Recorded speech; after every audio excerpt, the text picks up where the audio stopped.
আপনারা দেখছেন শাশ্বতী রান্নাঘর। আজকের রেসিপি হলো বাটোরা। লাগছে সুজি, আমি 4 চামচ মতো নিয়েছি।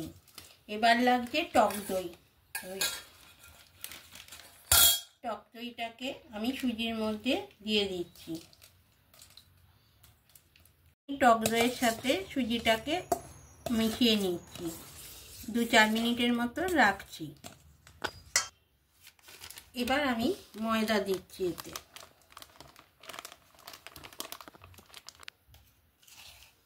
আর নুন দিচ্ছি, আর বেকিং পাউডার দিচ্ছি।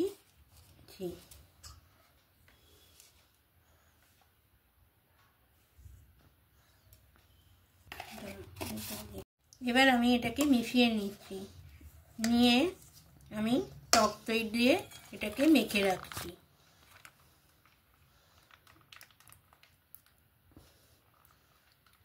এটা জল দিয়ে মাখানো হবে না, এটা টক দই দিয়ে পুরোটা মাখানো হবে।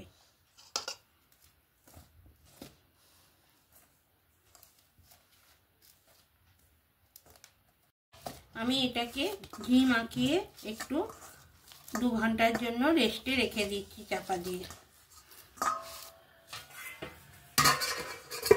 এবার আমি এগুলোকে লেচি কেটে নিয়েছি, কেটে নিয়ে একটা বেলে নিয়েছি।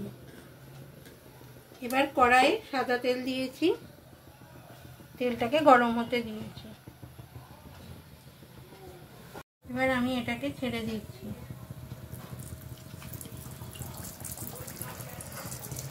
আর বাটোরা ভাজা আর তেলের সঙ্গে সঙ্গে দিতে হবে।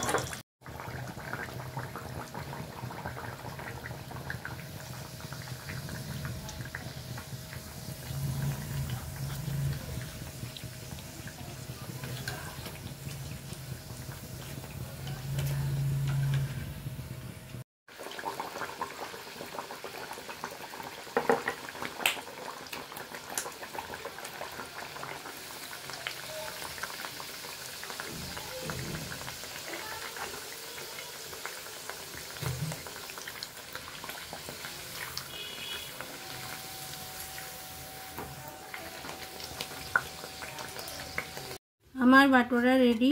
এবার দেখুন ভেতরটা কত নরম হয়েছে, জালিদার হয়েছে।